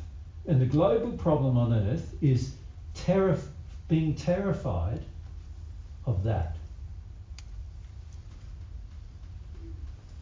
Terrified of that state. Being emotionally open, having emotion, is a terrifying thing for most people on Earth. And there's a lot of reasons for it, and to be honest, you could be talking for a week about the reasons, because there's all family, society, education, there's all sorts of reasons. But it doesn't really matter what the reasons are, really. What matters is you reverse it, right? That you allow yourself to see this is one of God's goals with you, because God knows if you're more emotionally sensitive, you'll also be more sensitive to love. You'll also be more sensitive to truth. You'll not be numb anymore. You're not zoning out anymore. You're not intellectually driven anymore. You honour emotion. You value it. At the moment on Earth, emotions are not valued. They are suppressed through medication. They are not valued, right? So half of the medical industry is just about the suppression of emotion. Most of the drug industry is about the suppression of emotion. Like, we are now prepared to go to the lengths of modifying our own DNA in order to suppress emotion. That's how extreme our desire to expression, to suppress emotion is. So we're going to have to develop a desire to do the opposite of that. Now, that you can see is going to be a work in progress, isn't it? You can see that it's going to take some pretty major effort to reverse the trend. Firstly, in ourselves. And so my feelings are, deal with the reasons why you're so afraid of being emotionally sensitive. Deal with the feelings you have about why. Sensitivity to emotion feels so terrifying to you. Now, you will find in those fears there'll be things like, I've been taught that I can't handle emotion. I've been taught to believe from my own childhood that if I have emotion, it's the very worst thing you could have. Any sad emotion, any negative emotion is the very worst thing you could do. I've been taught that it's silly, it's stupid to have emotion. I've been taught that it's weakness to have emotion. I've been taught that the better course of action is to suppress the emotion as a proof of my power over emotion. I am taught that when I have emotion, I am not powerful. I am weak. Now, all of these teachings, which all of us have had at some point, and usually in our childhood, have caused us to detune from a soul quality which is emotional sensitivity. And it's one of the primary soul qualities that God designed us with and wanted us to develop. Right? And in fact, so much so that the seventh sphere of the spirit world is all about getting rid of the mind completely and just living in your emotion. That's how far God wants us to go with it. He wants us to go to the stage where we're no longer defining and living our life by our mind, but our feelings define and control everything we do. And in fact, you cannot enter the eighth sphere of the spirit world unless you've done that. You cannot become at one with God unless you've done it. That's how strongly God wants you to be emotionally sensitive. Right? So this should become a goal if I want to grow spiritually. This should be one of my goals. And what I feel with God's love is this: that the more of God's love I receive, it sort of stretches me emotionally. My capacity to experience emotion grows. So there's emotions that if I felt them in my, say, 20s, emotions that I've had recently, that if I felt them in my 20s, I would have died from them. Because I didn't have the emotional capacity to even cope with them. Yeah. But now I can handle intense emotion. Right? And it's not only bad emotion, it's also intense good emotion. Yeah, that's the beauty of it, is that you allow sensitivity. It's not just sensitivity to what's bad, it's also sensitivity to what's good. So, for instance, your sexual sensitivity improves, your happy sensitivities improve, all these other sensitivities improve as a result of releasing and becoming more emotionally sensitive. I know you're about to wrap up, so I just want to add some practical things to this growing the desire and also getting rid of the fear. Yep. I would say things that have helped me is staying very close to truth, like really seeking truth, and praying even when,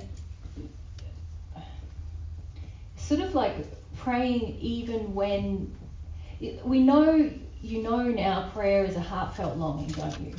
But it's sometimes when you start to pray, you're like, well, I don't know if this is really heartfelt because I'm not yet sensitive enough. So, but it's almost like getting into that practice of praying to soften yourself emotionally. it's like growing in your faith. So, and then the third thing I was going to say is becoming very kind to yourself. A lot of the reasons we've become emotionally insensitive is because people weren't kind to us when we were emotional, and so I've had to learn to be very kind and gentle with myself around my emotions.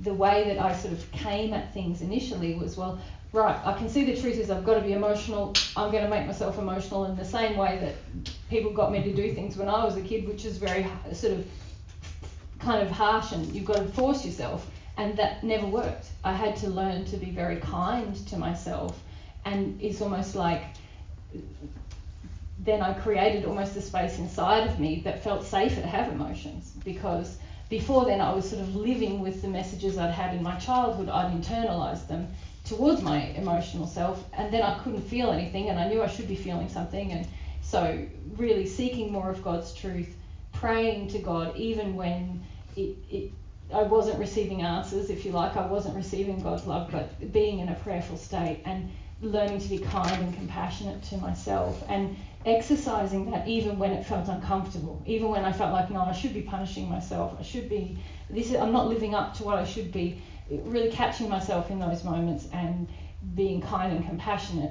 That helped me to become more emotionally sensitive. Yeah. And other practical things, remove yourself from environments that stop you from feeling. So in other words, create a lifestyle that allows you to feel.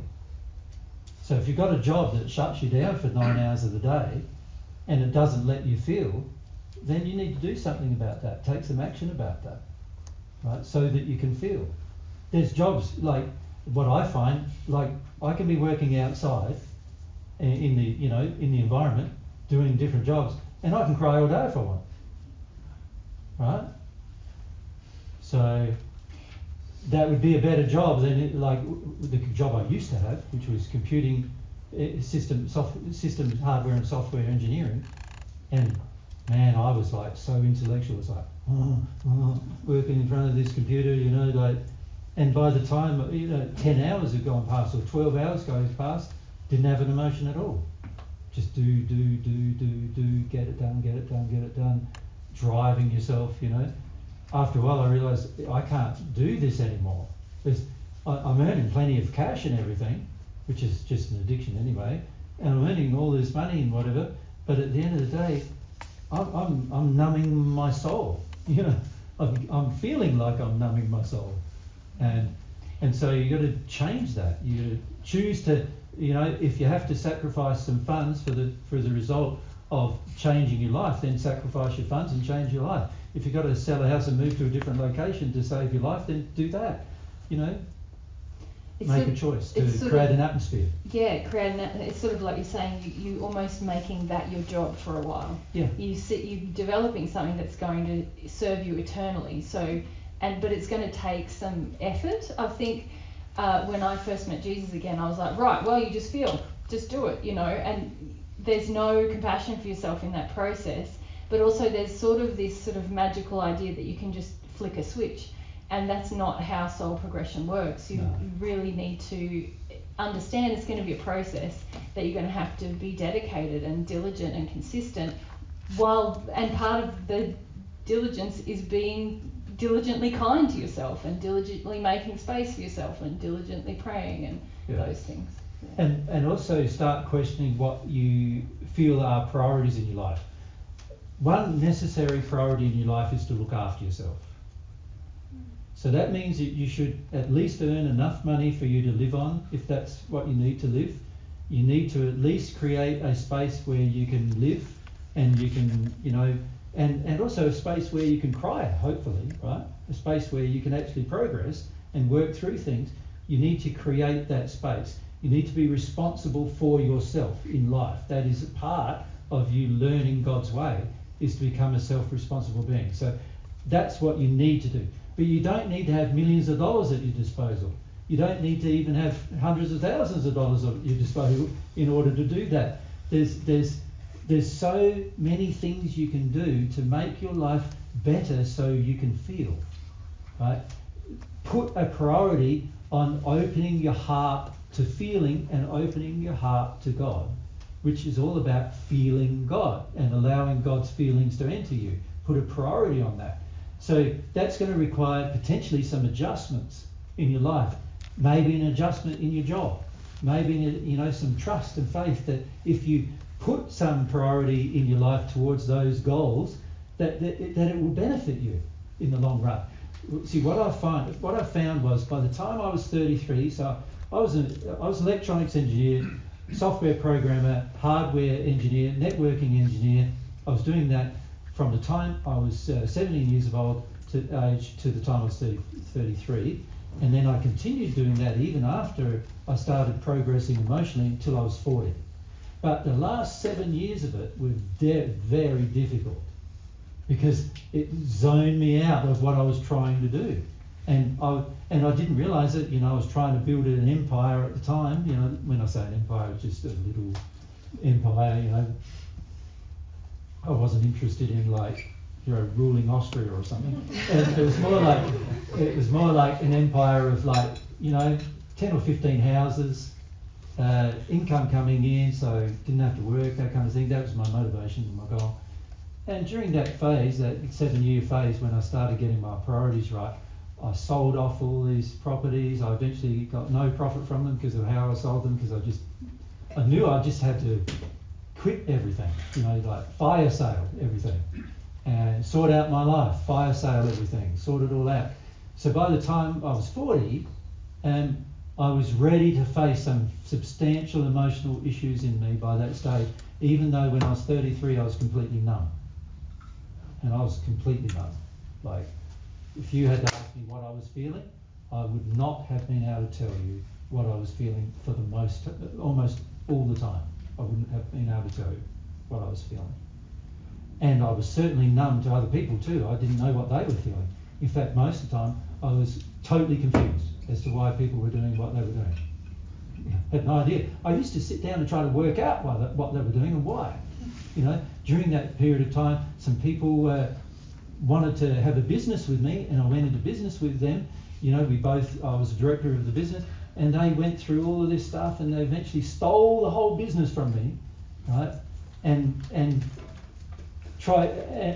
not only stole the whole business, but all of the things I bought in the business before they came a part of the business, they stole all that as well. And I was totally confused as to why. I didn't know they were capable of doing it. But see, if I was emotionally sensitive, I would have known. Would have known straight away. Now I know straight away. As soon as the person comes on and says they want to help, I go, you can't help me. You've got this issue, that issue, this issue, that issue. You can't help us. And back then, I was just hopeful. I used to hope in the good of everything, and most things turned out bad because I was emotionally insensitive. Right? So these are the drawbacks of not having that sensitivity that I've personally experienced, and you're already personally experiencing too in your life without sometimes recognising it. And if you become emotionally sensitive, which is God's goal, because God wants eventually that you're so emotionally sensitive that you feel God, and that you feel God wants to give you love, and that you stop your fight with God, and instead you're so emotionally sensitive that you want God's feelings inside of you. And that's his goal, to have his feelings inside of you based on what you want, not just what he wants. And to do that that's going to not only help you be emotionally sensitive, but it's going to expand your sensitivity beyond the capacity of any human, and your emotional sensitivity will become godlike because there's a part of God in you. Right? So that's God's goal for you.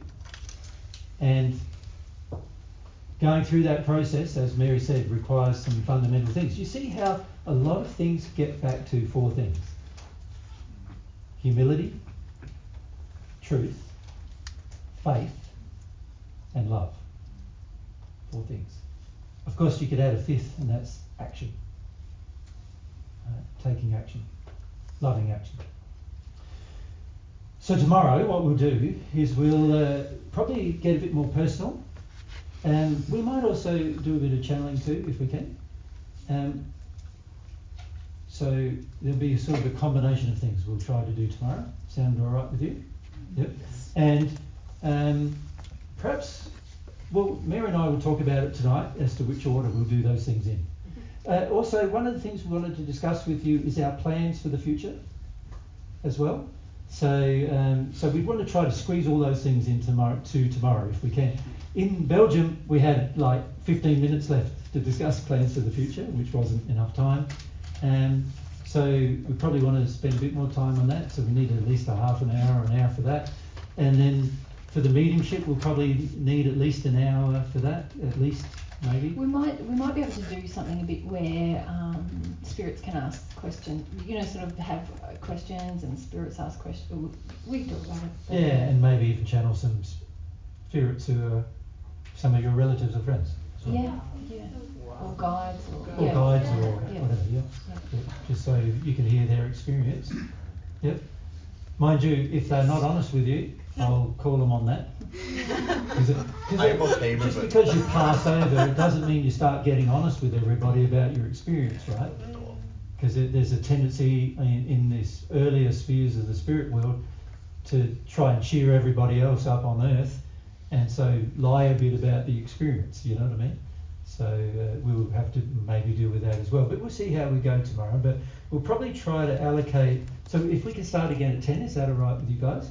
And maybe we'll try to allocate the day so that there's sort of an hour for each thing. Like an hour to talk about our plans, an hour to do some mediumship, an hour to... I think we need 2 hours for people's questions. You reckon? Probably. Yeah. Sometimes it's 20 minutes for one answer. Yeah, true. Yeah.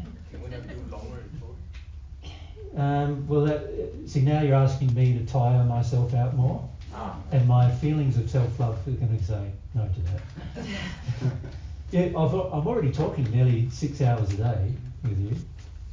At some point, I've got to draw a limit, right, and say I need a rest. We also need to talk about issues of self-love a bit, probably. Yeah. And maybe we can do a bit of a lightning round with some of the questions people have already written. Yeah. Where you give brief answers, maybe. Yeah. And then. So maybe if you can write some of your questions down that you've thought of up to now, and we have a look at those, and the ones I can answer very rapidly, I will sort of quick fire rapid answers, and then the ones that require a bit more attention to some detail, we'll try to give them some detail, but we want to try to fit all of those things in tomorrow, so we'll see how we go. Our goal is probably to finish by about this time, about 3 o'clock tomorrow if we can, if we start at 10. Usually Mary and I find that after 5 hours of speaking, we're starting to get a bit tired. All right, well thanks for your time again today.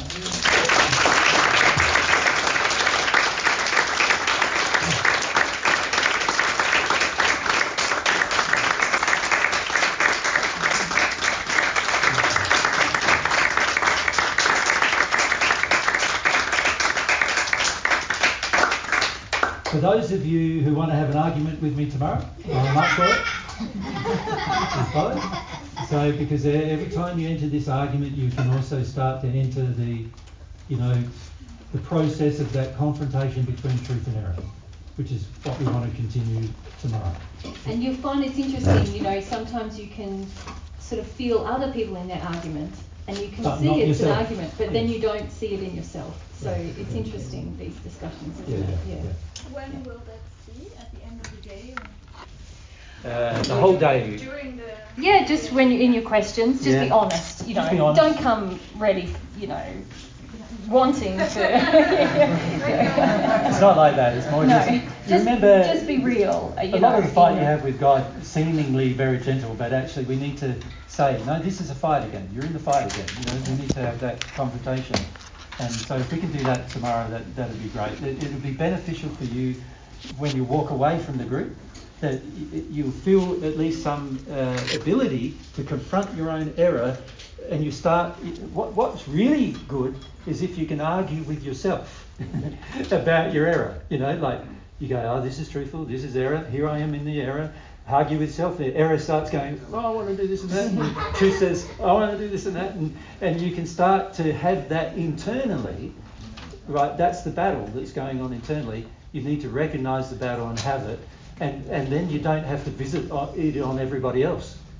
You're doing it for yourself, you see, and that's really what we would like to see happen as well. Yeah. So let's see you guys tomorrow at 10, eh? Good day.